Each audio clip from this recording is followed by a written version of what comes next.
Welcome to The Explainer, where we break down big ideas. Today, we're going to dig into one of the biggest questions of all.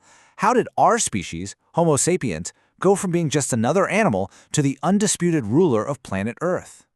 So what is our superpower? Seriously, if you had to pick one thing that put us at the top of the food chain, what would you guess? Big brains? Opposable thumbs? The real answer? Well, it's a lot more surprising, and it has absolutely nothing to do with our physical bodies. Because, you see, for the vast majority of our time on this planet, we were nothing special. For millions of years, prehistoric humans were pretty insignificant animals. One historian said we had no more impact on their environment than gorillas, fireflies, or jellyfish. We were just stuck, right in the middle of the food chain, hunting little creatures and always afraid of bigger predators. But then, everything changes. For millions of years, we're just there. And then, around 70,000 years ago, something explosive happens.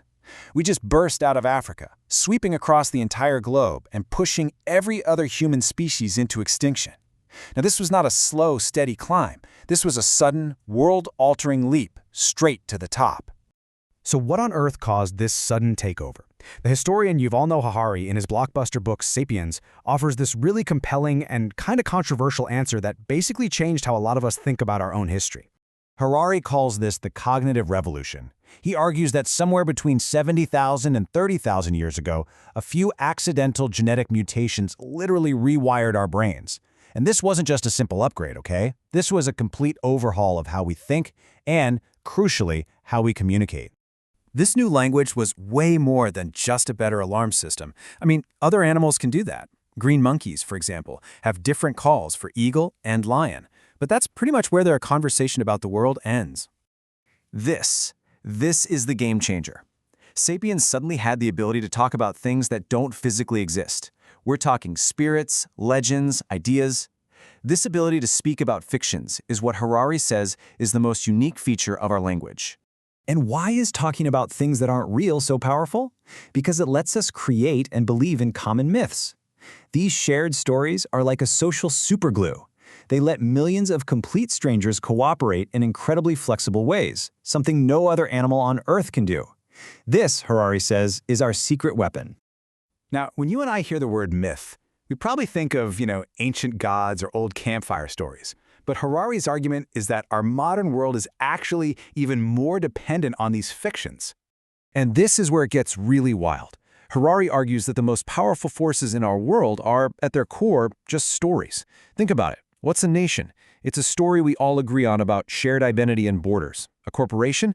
That's a legal story that exists only on paper, but it lets millions of people work toward one goal. Money? Maybe the biggest story of all, just pieces of paper and numbers on a screen that we all agree have value. Even something like human rights is a powerful, shared story we created to build a better world. It is a huge idea, right? But not everyone agrees. Some scholars push back, and they argue that Harari's use of the word fiction is a massive oversimplification that just lumps very different concepts together. So the key critique really boils down to this distinction. On one hand, you have purely imaginary things like a ghost or a tribal spirit. On the other hand, you have shared realities like laws or corporations. Are those really the same thing? I mean, a corporation is built from very real people making very real agreements that have immense power in the physical world. As this quote puts it, one is purely in your head, while the other is a social contract with very real tangible consequences. So the critics argue that calling a corporation a fiction in the same way a ghost is a fiction is just a category error. It's the difference between simple imagination and a powerful collective agreement. This critique actually opens the door for a really compelling alternative theory. This one is championed by an anthropologist named Joseph Henrich, and it offers a totally different explanation for our success. According to Henrich, our species' dominance isn't the result of some sudden cognitive Big Bang. No. Instead, he argues, it's all about a long, slow accumulation of knowledge that gets passed down through culture. We aren't smart because of our individual brains. We're smart because we have collective brains. So you can see the huge difference between these two views. Harari proposes a sudden genetic revolution around 70,000 years ago that unlocked fictional language. Henrich, on the other hand, points to a much more gradual cultural evolution, starting almost 2 million years ago. And it's driven not by fiction, but by our unique knack for social learning, for watching, copying, and improving on what others do. This whole process is called cumulative cultural evolution. It basically means that each generation doesn't have to reinvent the wheel. We learn from the previous generation, we add our own small improvements, and then we pass that enhanced pool of knowledge on. Over thousands of generations, this creates a collective brain that's just so much more powerful than any single individual. So now we've got these two powerful, competing explanations for our success. But are they really so different? Let's see if we can maybe weave them together to get a more complete picture. This is the core of the debate, right? Was it a sudden flash of storytelling genius or a slow burn of shared learning? But here's a thought.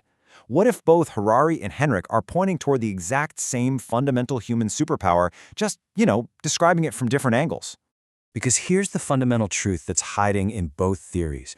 Our unique advantage as a species isn't what's inside any one of our skulls. It's what happens between our skulls. It's our incredible ability to connect, to share, and to build on each other's ideas that truly sets us apart. So, if we boil it all down, here's the ultimate takeaway. Whether you want to call it shared myths like Harari or cumulative culture like Henrik, they're both describing the same amazing ability: creating shared realities that allow millions of strangers to cooperate. That is humanity's secret superpower. But this superpower, it has a dark side. As Harari points out, our leap to the top was so incredibly fast that we never quite adjusted psychologically. Unlike those majestic predators that evolved over millions of years, we're kind of like insecure dictators, full of fear and anxiety about our position, which makes us, in his words, doubly cruel and dangerous. Ultimately, the evidence is just all around us. The stories we tell ourselves, the culture we build together, these aren't just features of our world, they are our world. The imagined realities we construct in our collective minds have become the most powerful force on this planet, period. And that leaves us with one last critical question. The stories we've told so far have brought us to this exact moment, with all its triumphs and all its perils. So as we face the huge challenges of the 21st century, we have to ask ourselves, what story are we going to choose to tell next? Because that story, it won't just predict our future, it will create it.